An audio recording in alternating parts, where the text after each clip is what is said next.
তোমরা সবাই খুব ভালো থাকো, খুব পজিটিভ থাকো, তোমাদের জীবনে খুব খুব খুব ভালো হোক, এই শুভ কামনা নিয়ে আজকে রিডিং স্টার্ট করব। আজকে রিডিং বেসিক্যালি যে বার্তাটার ওপর ডিপেন্ড করে সেটা হচ্ছে কোথাও তোমাদের স্বপ্ন, যে স্বপ্নগুলো তোমরা দেখেছিলে, যেগুলো নিয়ে এখন হয়তো তোমরা প্রচণ্ডভাবে হতাশাগ্রস্ত হয়ে গেছো যে এটা আদৌ হওয়া সম্ভবপর নয়, আর কোনো আশা নেই, এরকম টাইপের একটা এনার্জি তোমাদের মধ্যে ভীষণ পাচ্ছি। কেউ খুব প্রচণ্ডভাবে একটা উত্তেজিত কন্ডিশনে রয়েছো, তোমাদের এনার্জির মধ্যে খুব আপস অ্যান্ড ডাউনস পাচ্ছি আজকে।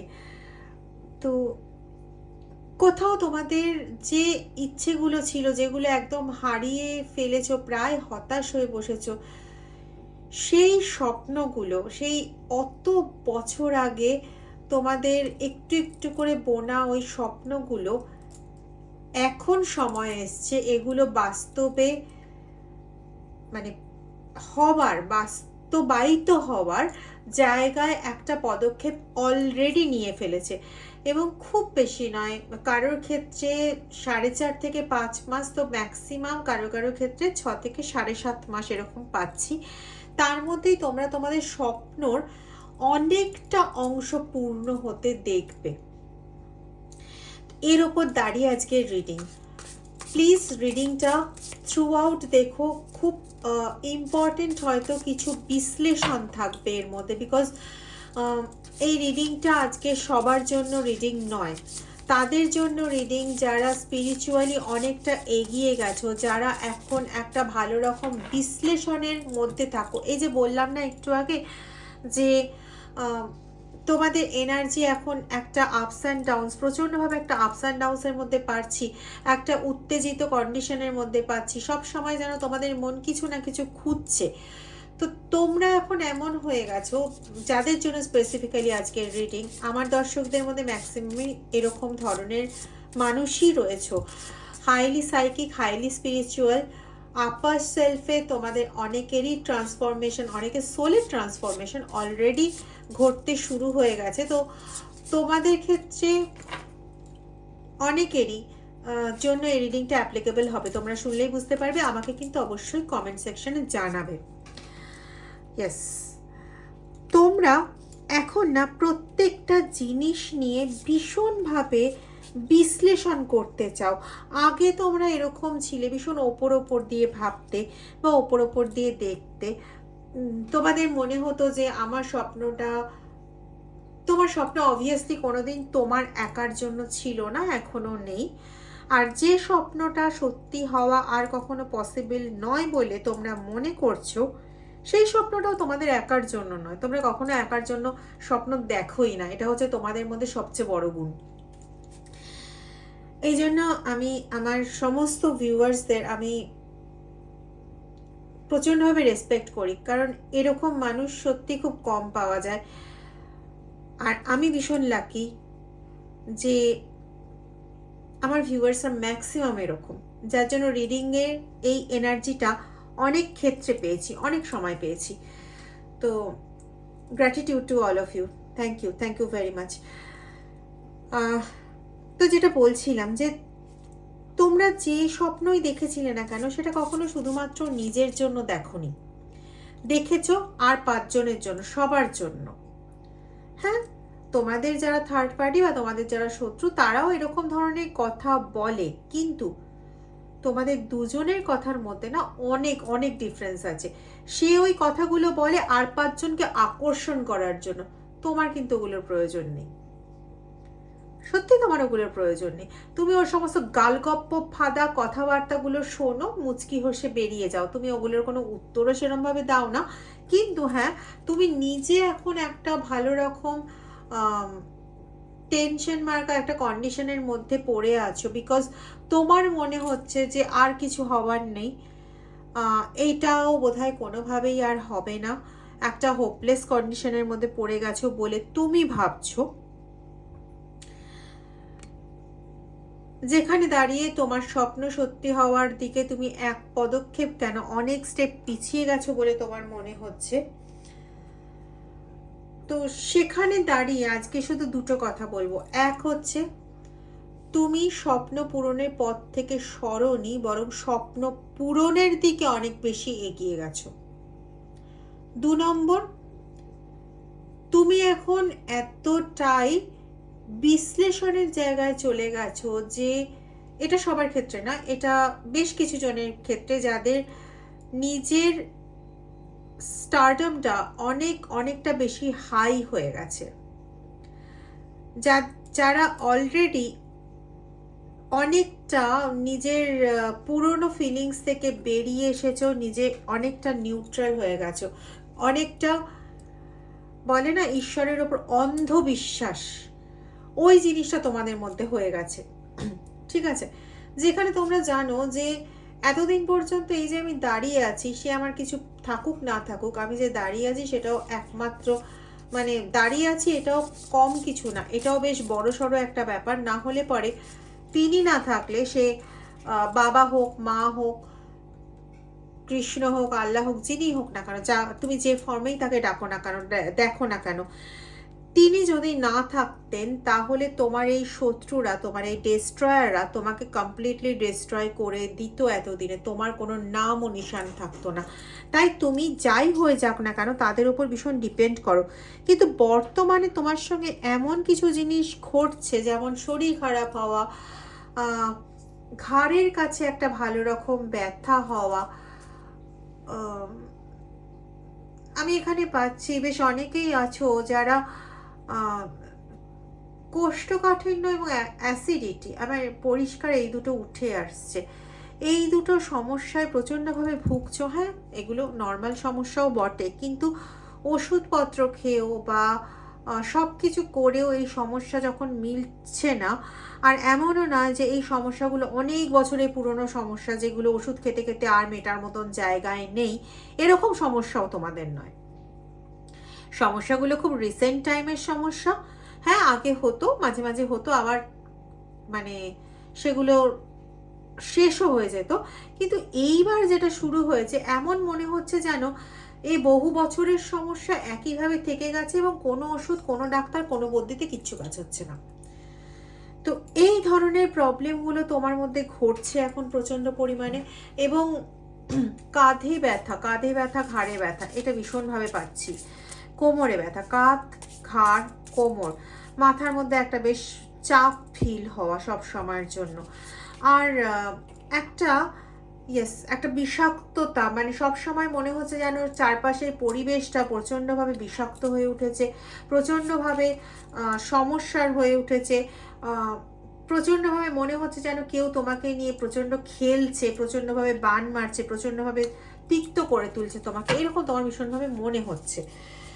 তো আমি এখানে একটা কথাই বলবো, এটা বাবা সেরকম ঘটনা নয়। এই সময় তোমাকে ইউনিভার্স থেকে সিলেক্ট করা হয়েছে, তুমি তাদের দ্বারা সিলেক্টেড, বা তোমার ঈশ্বর দ্বারা, সে তুমি যে রূপেই তাকে পেয়ে থাকো না কেন বা নিয়ে থাকো না কেন, তুমি সেই ঈশ্বর দ্বারা সিলেক্টেড একটা মানুষ, যাকে ঈশ্বর ঠিক করেছে যে এইভাবে নিয়ে যাবে, এবং তিনি যে দিকে নিয়ে যেতে চাইছেন, যে লক্ষ্যটা অর্জন করাতে চাইছেন তোমার থ্রুতে, সেটা একটা মানে বড় সড়ো কোনো কিছু ছাড়া একটা নয়, মানে একটা বড় লক্ষ্যে তোমাকে পৌঁছতে চাইছেন তিনি। সেজন্য এই মুহূর্তে তোমাকে থামানোটা প্রয়োজন ছিল। কেন জানো? তোমার হয়তো খারাপ লাগবে শুনলে। তোমাকে থামানোটা প্রয়োজন ছিল তোমারই কিছু গুণাবলীর জন্য। মানে তোমাকে যদি এই মুহূর্তে থামিয়ে না দেওয়া হতো, সাপোজ তুমি একটা ভালো জায়গার কাজ হাতে পেয়েছো, আমি একটা এক্সাম্পল দিয়ে বলার চেষ্টা করছি, তুমি একটা ভালো জায়গার কাজ হাতে পেয়েছো, তোমার হাতে সেটা আছে, তুমি সেই কাজটা করতে যেতেই পারো, কিন্তু তুমি সামনে দেখলে অন্য কেউ একটা ভালো রকম সমস্যায় পড়ে আছে, তোমার তখন মনে হলো আচ্ছা আমি আমার কাজটা কিছুক্ষণ পরেও করতে পারি, আমি ওকে ওই সমস্যাটার থেকে বের করে আনি, এটা মানুষের মানবিকতার কাজ, কে আমার সঙ্গে কি করেছে না করেছে এসব জেনে দরকার নেই, আমি আগে এটা করি, এটা তোমার বোকামি। এটা তুমি বহুবার করেছো। করার পরে এটাও বুঝেছো যে ওই ব্যক্তি তোমাকে ওই সময় একটা ইম্পর্টেন্ট কাজের কথা এই জন্য বলেছিল যে সেই ব্যক্তি তোমার ওই সময়টাকে নষ্ট করাতে চেয়েছিল, আর তার প্রতি অ্যাট্রাকশন ক্রিয়েট করে রেখে তোমাকে তার দিকে ছলাবলা করে আটকে রাখতে চেয়েছিল, যাতে তুমি ওই কাজটা করতেও না পারো এবং ওই কাজটা করার প্রতি আর কোনো মানসিকতাও না থাকে। আর তুমি বোকার মতন প্রত্যেকবার সেই ফাঁদে পা দিয়েছো। এবার এখন তোমাকে চারিদিক থেকে সবার কাছ থেকে বিভিন্ন রকম কথাবার্তার মাধ্যমে, বিভিন্ন রকম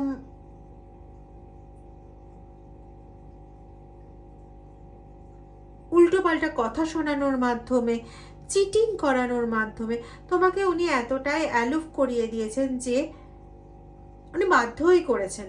কারণ না হলে তোমার এই দয়ালু মনোবৃত্তির থেকে তোমাকে বের করা যেত না, আর তোমাকে বোঝানো যেত না যে তুমি সত্যি কতটা বোকা ছিলে। যে মানুষগুলো শুধুমাত্র নিজের স্বার্থের বাইরে, একটা কথা তো অনেক দূরের কথা, একটা কণিকাও ভাবে না, তাদের জন্য তুমি নিজেকে একদম অনিমামুন্ডি, তুমি নিজেকে একদম শেষ করে দিতে তোমার মানে 2 মিনিটও সময় লাগেনি। এমনকি বানায় খেল তুমি বিগড়ে দিয়েছো। ঈশ্বর এর আগেও তোমাকে অনেক সুযোগ দেওয়ার চেষ্টা করেছেন, যে সুযোগগুলো তুমি গ্রহণ করলে পরে আজকে তোমাকে এই মানে এইরকম ছিন্ন ভিন্ন কন্ডিশনের মধ্যে কাটাতে হতো না। তুমি যদি ওই শত্রুগুলোকে যেরকম চিনেছিলে সেরকমভাবেই রেখে তুমি যদি নিউট্রাল ওয়েতে এগিয়ে যেতে পারতে, তাহলে আজকে তোমাকে এইভাবে আটকানোর প্রয়োজন পড়তো না ঈশ্বরের। তোমার ভালোর জন্যই এখন সে তোমাকে একটু বেঁধে রেখেছে। ওই যে দেখবে জ্বর হলে পরে বাচ্চাদেরকে আটকে রাখা হয়, বলা হয় যে আজকের দিনটা বাড়িতে থাক, কোথাও যাবি না। কেন? বাচ্চাটা ভালোর জন্য। কিন্তু বাচ্চাটা কষ্ট পেলো যে ওকে খেলতে যেতে দেওয়া হলো না, ওর বন্ধুদের সঙ্গে ঘুরতে দেওয়া হলো না, একটু বাইরে বেরোতে দেওয়া হলো না, এই জন্যও কিন্তু কষ্ট পেলো। কিন্তু করা হলো ওরই ভালোর জন্য। ঠিক সেই জিনিসটা তোমার সঙ্গে ঘটছে, ঠিক ওই একই জিনিস তোমার সঙ্গে ঘটছে। হ্যাঁ, আর কিছু কিছু মানুষ আছো আজকেরই এই তোমাদের মধ্যেই, আর কিছু কিছু জন আছো, যেহেতু এটা কমন রিডিংয়ে একের বেশি তথ্য উঠছে আজকে। তোমরা এমন ধরনের মানুষ যারা না একদম পাথরের মতন হয়ে গেছো। মানে কেউ কিছু লোভ দেখানো কিছু বললে, মানে এত নৃশংসতা দেখেছো, এত নোংরামি দেখেছো যে কেউ তোমাকে প্রলোভনের কিছু দেখিয়েও কিছু করতে পারে না। মানে তুমি এতই অন্ধভাবে ঈশ্বরকে বিশ্বাস করো, কেউ যদি তোমাকে বলে না যে ওইটা তো একটা মূর্তি, ওর ওপর কি বিশ্বাস করে বসে আছিস, তোর কি মাথা খারাপ হয়ে গেছে? তুমি ওই এক কান দিয়ে ঠোকালে আরেক কান দিয়ে বের করে দিলে, দরকার হলো তাকেই 2-4টে কথা বলে দিলে, কিন্তু তোমার লক্ষ্যটা তুমি অবিচল করে রেখেছো। তোমার ক্ষেত্রে আর ঈশ্বরকে না আলাদা করে তোমাকে ওই কোয়ারেন্টাইনে নেওয়ার দরকার পড়েনি। মনে আছে সেই করোনার সময়, এখনো হচ্ছে অনেকে, যে ওই একটা জ্বর হলে 14 দিনের জন্য সবার থেকে আলাদা করে দেওয়া হচ্ছে। তো এরকম করার ঈশ্বরের তোমাকে প্রয়োজন পড়েনি, কারণ তুমি নিজেই সবার থেকে নিজেকে অ্যালুপ করে ওই একটা গণ্ডি নিজের চারদিকে তৈরি করে নিয়েছো। এই প্রসঙ্গে একটা গল্প বলি, হয়তো তোমাদের 2 মিনিট সময় নষ্ট হবে। আমি ট্রেনে একদিন উঠেছি, আমার বাড়ির থেকে মন্দিরে যাব, মানে আমার ওই বাড়িতে যাব, মন্দিরের বাড়িতে যাব। তো ট্রেনে ওঠার পর একজন ভদ্রলোক খুব হঠাৎ করে খুব আলাপ করতে এসেছেন। ভালো কথা। তো তিনি আলাপ করতে এসেছেন। প্রথমে আমি কিছু বলিনি, কিন্তু না প্রথম থেকে কীরকম একটা যেন অদ্ভুত ফিলিংস হচ্ছে। দেখবে তোমরা যখন তোমাদের অরার সেরকম একটা চেঞ্জ ঘটে যায় বা ঘটে থাকে যে সময়টাতে, সেখানে তোমার অরার চারপাশে কেউ যদি আসে যেটা নেগেটিভ ভাইবসে, তোমার অরা কিন্তু বুঝতে পারে, তুমি কিন্তু সচেতন হতে পারো, তোমার কিন্তু ইরিটেশন ফিল হয়। তো আমার একটা ইরিটেশন ফিল হচ্ছিলো, কিন্তু কিছু আমি বুঝতে পারছি না। সেই ব্যক্তিটার মুখ থেকে এমন কোনো কথা আমি শুনিনি, যেটা না শোনা পর্যন্ত আমার কোনো রিয়াকশন দেওয়াটা উচিত নয়। তো বেশ কিছুক্ষণ গেল, তো সেই ব্যক্তি আমাকে বলছে যে আপনার ফোনে একটা IMEI নাম্বার আছে, আপনি জানেন সেটা? দিন, আমি দেখিয়ে দিচ্ছি। আমি তখনও কিছু বলিনি। আপনার ফোনটা যদি হারিয়ে যায়? তা আমি একটা কথাই বললাম, আমার ফোন হারিয়ে গেলে দেখার জন্য লোক আছে। কে লোক আছে দেখার জন্য? আপনার সঙ্গে সঙ্গে ফোন নিয়ে কেউ ঘোরে? বললাম না, আমার সঙ্গে সঙ্গে ফোন নিয়ে কেউ ঘোরে না। তো এরকম হলো কথাগুলো। তারপরে এরকম উনি তর্ক বিতর্ক করেই যাচ্ছেন, আমি ওনার সঙ্গে আস্তে আস্তেই উত্তর দিয়ে যাচ্ছি। তো তারপরে বলছে, যখন উনি বুঝতে পেরেছেন আমি ওই অলক্ষ্যে থাকা ব্যক্তিটি কাকে নির্দেশ করছি, তখন বলছে ওসব ভগবান টগবান এসে আপনাকে বাঁচাবে না, এই সমস্ত বোকা, কেউ বিশ্বাস করবে না। আমি তখন শুধু একটাই কথা বললাম, আপনি যে কন্টিনিউ আমার ফোনটাকে চেয়ে যাচ্ছেন দেখার জন্য, না আমাকে বলছে এটাতে অনেকে বিরক্ত হবে, কেউ বিশ্বাস করবে না। তো আমি বললাম যে আপনি যে তখন থেকে আমার ফোনটা চেয়ে যাচ্ছেন, এটাতে আমিও না যথেষ্ট বিরক্ত বোধ করছি। তখন ওই ভদ্রলোক দেখলেন যে এর সঙ্গে কথা বলে খুব একটা লাভ নেই, তখন আমাকে বলছে লিভ ইট। আমি এখন উত্তরে দিলাম না, মুচকি হেসে আমি আমার কাজ শুরু করে দিলাম। তো তোমরাও না এরকম ধরনের হয়ে গেছো, এই যারা স্টোন ক্যাটাগরি পেলে আর কি, তারা এরকম ধরনের অলরেডি হয়ে গেছো। তোমাদেরও কিছু যায় আসে না কে কি বলছে না বলছে, তোমরা তোমাদের লক্ষ্য স্থির করে রেখেছো, যেখানে নিজের মাথাটা দিয়ে রেখেছো সেই ঈশ্বরের কাছেই বসে আছো, এবং তোমরা খুব ভালো মতন জানো যে এখানে যে আমার টুটি ধরে রেখেছে সে জানে যে আমি কি করব না করব, সে ঠিক আমাকে সেইভাবেই চালিয়ে নেবে। এবং এটাতে কিন্তু তোমরা দিব্যি আছো, এবং তোমাদের ক্ষেত্রে বলছি তোমরা খুব তাড়াতাড়ি অনেকটা সাফল্য তোমরা অর্জন করতে চলেছো।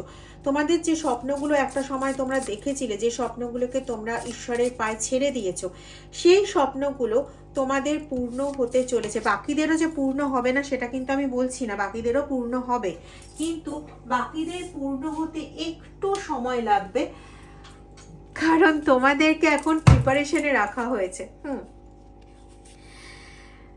তোমাদেরকে এখন প্রিপারেশনে রাখা হয়েছে, এবং সেখানে তোমাদেরকে সবার থেকে একটু আইসোলেট করে রাখা হয়েছে, যার জন্য তোমাদের মনে হচ্ছে যে আমাদের কোনো কিছুই ঠিক হচ্ছে না, কোনো কিছুই ভালো হচ্ছে না, কোনো কিছুই আমরা পাচ্ছি না, তো আমাদের স্বপ্নগুলো সব নষ্ট হয়ে গেছে। না, তোমাদের স্বপ্ন নষ্ট হয়নি। ওই যে প্রথমে বললাম 6 থেকে 7.5 মাস তোমাদের ক্ষেত্রে সময় লাগবে, বাকিদের ক্ষেত্রে হয়তো একটু আগে হয়ে যাবে, একটু আগে পেছনে, কয়েক মাস আগে পেছনে এরকমটা পাচ্ছি। কিন্তু সবার স্বপ্ন, যা যা স্বপ্ন দেখেছিলে, বিশেষ করে তোমাদের জন্য কয়েকটা নাম্বার বলছি, এই নাম্বারটা কোনো না কোনোভাবে তোমাদের জীবনে উল্লেখযোগ্য।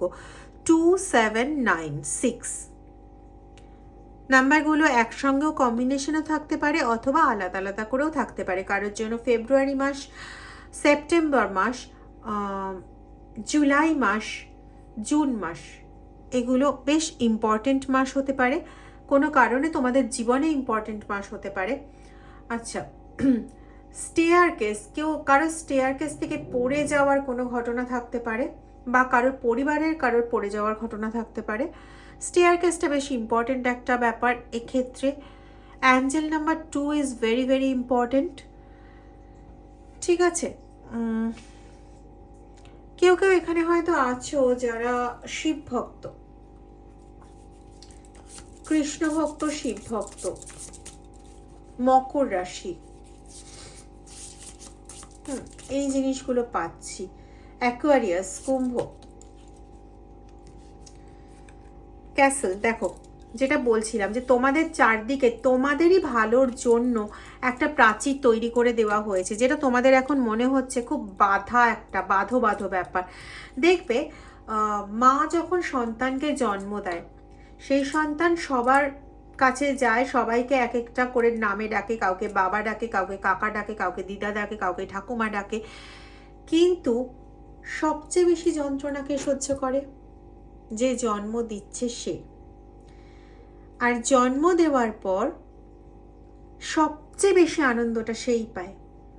তো তুমিও না এখন সেরকম একটা জায়গায় রয়েছে, সেই মায়ের মতন, মানে সেই যন্ত্রণাটা তুমি পাচ্ছ, কিন্তু যে পরবর্তী যে শুভ ফলটা তুমি পেতে চলেছো, তোমার যে নিজস্ব সৃষ্টি, যে স্বপ্নগুলো, সেই স্বপ্নগুলো, কারো কারো ক্ষেত্রে কমিউনিকেশনে বেশ প্রবলেম হচ্ছে, তো সেই স্বপ্নগুলো তোমাদের মানে যখন চোখের সামনে বাস্তবে নিজের হাতের মধ্যে পাচ্ছ, হাতের মুঠোর মধ্যে পাবে, তখন দেখবে সেই অনাবিল আনন্দটা সবচেয়ে বেশি তুমি পাবে।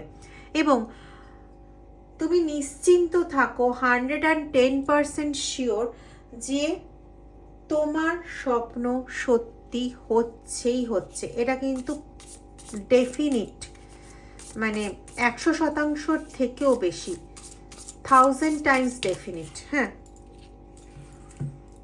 এবং যে সময় তোমার স্বপ্নগুলো সত্যি হবে না,